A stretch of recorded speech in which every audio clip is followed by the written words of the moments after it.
Welcome adventurers and fellow world builders. My name is Yadro and this is Yadro Gaming. Today I want to talk about a new kind of mechanic, a little homebrew aspect that I've been throwing into this most recent campaign that we're running, and it's a mechanic called stress. So you can find the mechanic of stress in the 2014 version of the Dungeon Master's Guide, but just to give you a little bit of an update, and we can talk about how I've changed it a little bit.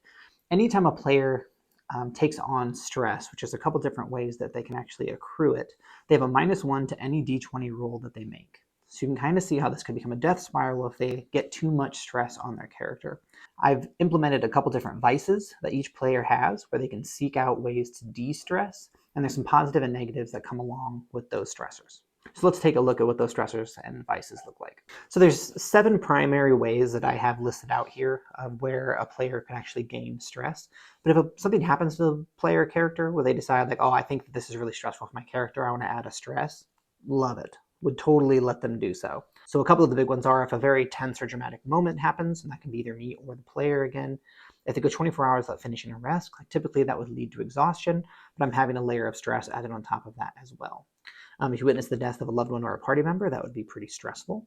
If you see a nightmare or a darkest fear made real, if we're going to be dealing with elder gods, old gods, horrors, illithids, and mind flayers, hags, all of those things could come into play here that might add a layer of stress. Kind of go hand in hand if there's a shattering of fundamental understanding of reality that's kind of in the same boat, and I can see that adding stress to someone as well. If you would witness someone transform into something terrible, dealing with mind flayers, illithids, intellect devourers, anything like that, all of that could add up to be something kind of crazy in a transformation that might add stress to someone. And finally, if you've been knocked unconscious or knocked down to 0 HP in a fight 2 or more times, this is a way not to punish you, but I think that would be rather stressful for the person that's trying to heal you and bring you back up. But I also think it would be pretty stressful for that person that keeps dropping and coming back up. I know that healing word is a thing. I've been giving out potions. They can buy potions. They've got cure wounds. They've got a couple different ways to do so, but it would be rather stressful if you keep going on the brink of death and your party keeps bringing you back. So that is a way that they can get stress as well. So if I'm giving them stress and they're getting all of these negatives added to their ability scores, how can they get rid of it? Well, the easiest way is to take a full day's rest. This is like if they're staying in an inn and they can just have a total day of downtime where they're not fighting, they're not putting stress on their bodies, and they can just de-stress and recover. That is the easiest way to do it. They can't do it on the road, so they have to get to an actual settlement and rest there for a day, and that can take stress off. And then I've got a series of other things here that play into their vices. So Mongo chose that his de-stressor is to flagellate. So he needs to find a holy place or a temple of some kind that has the service available. He has a boon there where he can take 3 stress off of him. If he has 1 stress, it just completely clears it. You can't go into the positive. And then he gains these blessed dice where he feels really good about himself and he can burn those dice as if he was blessed. It does have a small cost to it, and when he wakes up from a long rest, he doesn't fully recover. He takes -1d4 health for each character level. So there is a drawback to that one. Penny, if you haven't noticed from my other video, decided to go with gambling as her vice. She has a -3 to stress if she wins, and she gets a DM inspiration automatically that she gets to put onto her character sheet, and those can stack. So she can have multiple of them if I award DM inspiration for something else. So the trick is she has to wager at least 46 gold, and if she were to lose, she would actually gain a stress. So she wouldn't have the stress come off of her. She would actually get more stressed from playing this game and losing. Additionally, she would have to roll a DC 15 wisdom save if she was to stop herself from letting it ride. Because one of the aspects of this game is that they'll try to con you into continuing to bet and continuing to play the game if you're on a hot streak. So up to now, she's been able to pull herself away where nothing bad has happened. But we'll see how long she can keep that going for. I don't think anyone chose drink alcohol, but it's kind of a general thing that adventurers typically like to take in games, is that they like to hang around and drink. If the party would decide to do that, it wouldn't necessarily get rid of one of their stressors, but I still let them do a charisma check to carouse a little bit while they're drinking. If they're spending the gold requirement on this to buy drinks for other people, just generally have a good time, I allow it. But if it was their vice, there's a DC saving throw for that to see if they're essentially poisoned for X amount of time, and that would last into the next day. So that's kind of the drawback, is that they had the poison condition for a little while. Ms. Candy chose escorting as her de-stressor, but she took an interesting turn on it where she doesn't want to actually do the escorting. She wants to be a stress reliever. So she doesn't want to go to see an escort. She wants to be one. And we're not handling that like many of you might be thinking. It's more of like emotional support, or like she might find someone at a bar and like talk to them about things and work them through their problems, because that is therapeutic for her, because that is what she did as a den mother back in the brothel. So she still seeks out those behaviors so she can just help people relax and feel calm and feel good about themselves. So with that one, she does get to de-stress if she does it. She can gain clarity. That's just a little joke on my end. But she can also roll a DC 15 persuasion check. And if she succeeds on it, then she can get information out of them about gossip of the local area. So it's kind of just a neat little way to like move the plot forward sometimes. So there is a cost associated with that. In her case, she has a Warforged. So there's supposed to be a 1 in 20 chance of disease, and then she has to go get cleared by a paladin, but she's not engaging in the bad side of it. So I've kind of massaged those rules for her a little bit. So pampering was taken on by Shay and Darren. Different edges of the coin, or different sides of the coin there, but I think pampering is kind of an interesting one because they can de-stress, they can hold on to advantage on the next charisma check they make. So if they're going into like a fancy situation, they may go get pampered first and have that charisma check in their back pocket.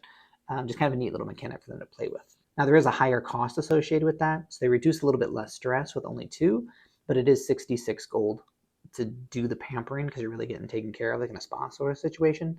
But since there's not really like a huge downside to that, I did give it a cooldown. So they're not just like constantly hanging out in a spa. So they have to make sure that they're kind of intentional with the way they're doing it. Otherwise, they get -1 stress instead of the -2.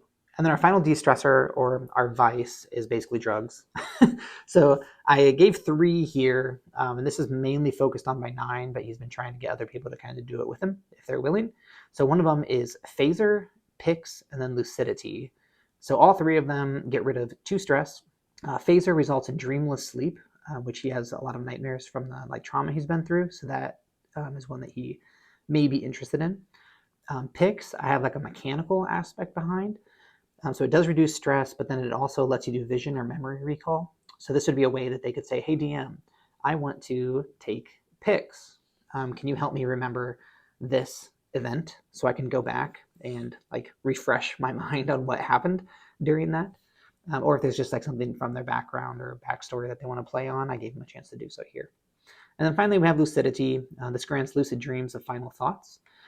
So pretty much anything that they want to focus on and think about before bed, or if they've just been through something stressful and like bad thoughts creep in before bed, they will have a lucid dream regarding it. So when it comes to phaser, there is a cost associated with it. Your long rests take a little bit longer, so you have to kind of plan for it some, and you have no memories of the night before. But it is advised that you need a night watch.